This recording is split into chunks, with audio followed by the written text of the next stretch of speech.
This is the end of year interview. Hit me with questions. 2023 has been a year of taking a lot of big risks and chances. Definitely has, yeah. So within taking those risks, what would you say is the most important lesson you've learned this year?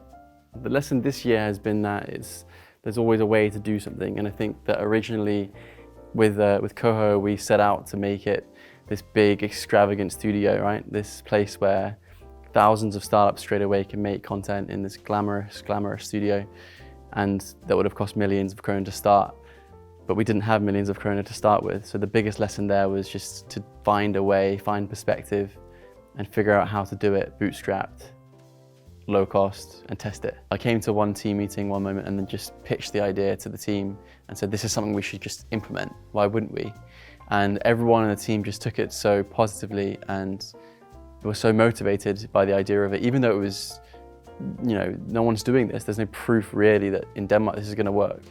And but despite that, everyone was just so keen to just throw themselves at it, start it in the apartment, you know, in tough conditions, you know, tight spaces, hot living room, as everyone can remember in the summer. Just despite all of these little moments, staying positive and motivated at this is going to work. And it just took no convincing. Like, no one had to be convinced. So I'm super proud. It says a lot about the team. How long from when you first started thinking about this concept and this idea until you pitched it to the team? I started thinking about it kind of summer 2022. And then during that winter and the Christmas holidays, I was really figuring out what the strategy would be and how I would implement it. And at this point, I was getting an idea together of how I could pitch it to the team. And I already had started to speak to the team a little bit about it, but there was nothing concrete. There was no ideas as to how it would work. We actually were originally thinking of just moving to the Middle East and just starting it there and going straight in with our contacts there. But then we decided to do the most low-cost version of it, and that was when we landed on doing it in the apartment. And it was an easy way to start. You know, it's in your living room. Just set up a light, set up some cameras, and you're good to go. Didn't take a lot. So it was super low barrier to entry. And then when we had that idea, it was like, right, let's implement this. And we had played around with the idea with the team for so long at that point, starting 2023. And then March, was it March? I think we launched. May, April. Can't remember. April. And I didn't think any differently other than it's going to be one big space. I can already see it. This is what it is. I never knew there were other ways to get there, you know? But actually there was doing it in the apartment, which costs no money, really. It's super low cost. Very MVP, but that was what we needed. We needed to test it. We didn't know, even though it sounds like a really great concept, we didn't know if anyone would want this. We didn't know if people would be really, really wanting it, even though on paper, it's perfect. So we had to test it. We had to do it slowly, see how the market responds to it. And that's exactly what we did, and it worked. And now I'm going to do MVPs forever. I think that's the way. So starting small that way and scaling it up, even though it's slower and it's frustratingly slow sometimes, right? It's even he agrees. It's worth it. Patrick, I know that you are very big on having and sustaining healthy habits, especially something that you've tried to implement a lot this year. So I was wondering what new habits you started this year. Well, there's a few different things, and I think I'm really not an expert at this at all. And I think building healthy habits into your lifestyle as an entrepreneur is something that needs to be reflected on all the time. And personally this year I've not been very good at it, I don't think. But I did take more of a weekend off or regular weekends off than I used to. I used to in my first few years just work all the time, even though on the weekends, and I still am guilty of that. But just being more conscious of taking that time off has been really helpful. What do you do on the weekends when you're not working? What do you like to do? I like to walk this one. I like to watch movies, you know, maybe play some games, maybe do some more bigger picture thinking on the business. And I know that is business stuff, Yeah, but for me, like the more strategy and bigger picture and the goals, I feel like it's more of a reflective thing. And for me, it's that kind of ties into more of a hobby because I enjoy that part. And I get what you mean, but I enjoy like sometimes sitting down with my computer and just thinking a little bit bigger picture. Because in the week when things are actually happening, I feel like it's also harder to do that because you're caught up in what's happening in the business, in the moment. You need those moments of reflection, I think. Bye-bye. But I'm wondering what caused you to speak up about this topic more than you have ever before.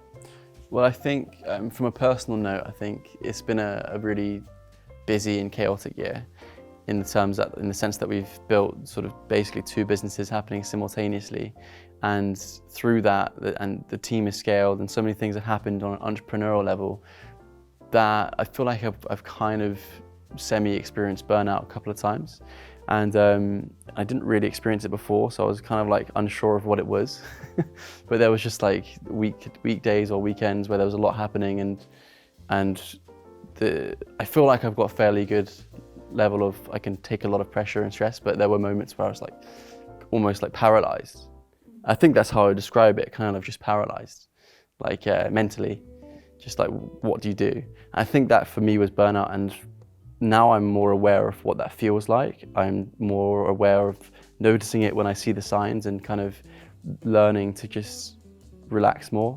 And one thing for me that's helped a lot was starting to read before going to bed, because I used to struggle with sleeping a lot over the last year especially, and I think it's because you think about what's happening in business and what's going to happen and reflecting all the time.